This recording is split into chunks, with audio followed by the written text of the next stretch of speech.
Today we'll talk about MARK4 and how we find a MARK4 inhibitor.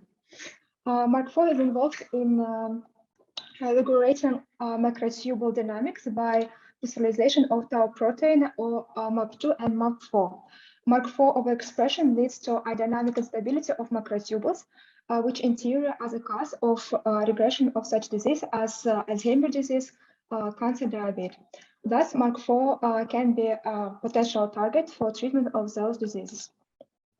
Professor Seck and his team determined the crystal structure of MARK4 by X-ray crystallography. The structure exists in complex with a ligand that is highly active against MARK4, but not specific. That's why we could not use it for our further study. As initial ligands, we took molecules from proprietary database. All molecules are high active and specific to MARK4. However, all of them have the same core. Since the existing selective inhibitors lack variety of scaffolds, our aim was to discover selective MARK4 inhibitors of new chemotypes to extend structural diversity of compounds for further selection and optimization. For this purpose, we use the previously developed MARK4 in our group, which is based on MD pharmacophores, and this task was a good opportunity to validate it. The detailed pipeline of the MD pharmacophore generation is described on our previous publication, and the PharmMD tool is freely available on GitHub. Pharmacophores are extracted from each MD snapshot and represented as 3D pharmacophore hashes. Pharmacophores having identical hashes are identical or are very similar and can be considered redundant. Thus, we reduce the set of pharmacophores to a representative subset. We had 4 complexes of protein with initial ligands. Each system was simulated for 150 nanoseconds by GROMACS. Pharmacophores were extracted from the MD simulations by PharmMD. Here you can see the number of MD representative pharmacophores in each set. The build pharmacophores were validated on the set of molecules with known activity to MARK4, which was collected from Campbell and proprietary databases. It was established that pharmacophores with number of features less than 4 were characterized by high recall value but low precision.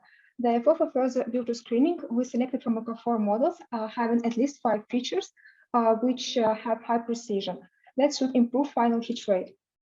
We searched for hits in Yanamine database, which were pre-filtered by these criteria. In total, we had about 1,800,000 molecules, and more than half of them have widely distinct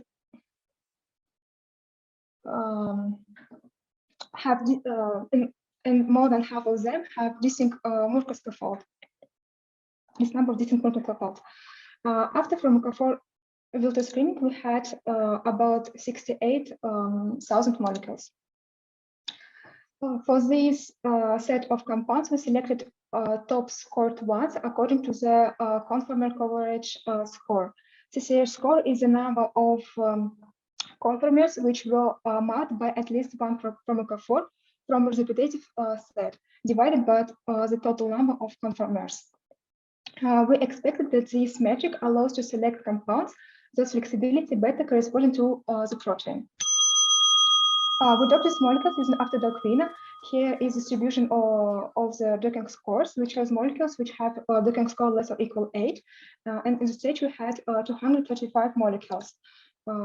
After analysis of ligand-protein interactions and visual inspection, we chose 24 molecules for the laboratory analysis. 2 out of 24 molecules showed activity below 20 millimole. And one of them is highly active to MARK4 and highly selective to 1 and 2 isoform of MARK family.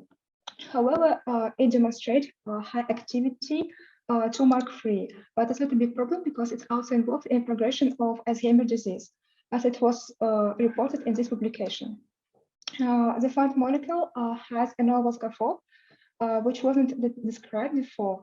And the FANT inhibitor has a nanomole activity, which is higher than the activity of the initial ligands. Summarized, we developed and validated a workflow for virtual screening based on our previous implementation of MD pharmacophores and molecular docking. We were able to find a novel molecule, a novel MARK inhibitor, which was selective over 1 and 2 subtypes and can be promising for further research. Thank you for watching. If you have any questions, I will gladly answer them.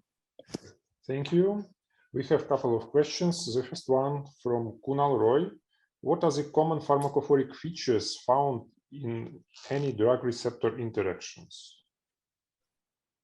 What is common pharmacophore features which found where? In any drug receptor interactions. Unfortunately, I cannot show it, but for example, in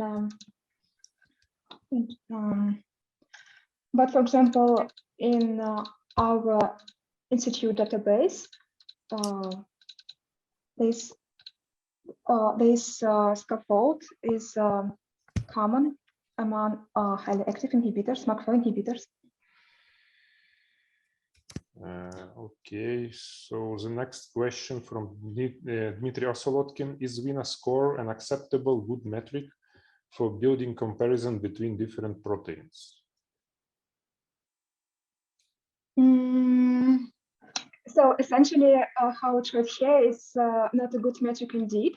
That's why we did docking score in order to choose molecules as initial ligands, because for example, if ligand score is for MARK4 is higher than the rest, probably we can trust after dock Wiener more. So that's why the answer is no. Probably it's not a good tool for this purpose, but we use it a bit like in a slight different purpose. Okay.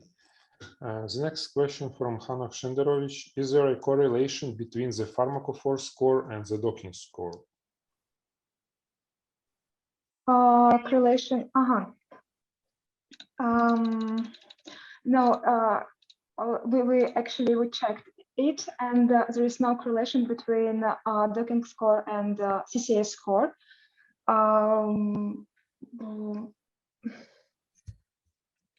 Yeah, so no, I think like I said that. Yeah, no, that's the answer. How did you determine? This is a question from Roman Yefremov. How did you determine your MD pharmacophore? Number of sites, plasticity, and so on. How did you determine your MD pharmacophore? Yeah, how did you extract pharmacophores from your MD trajectory? Okay. Pharmacophores were extracted from MD trajectory using PharmMD tool, which is based on CGR tools.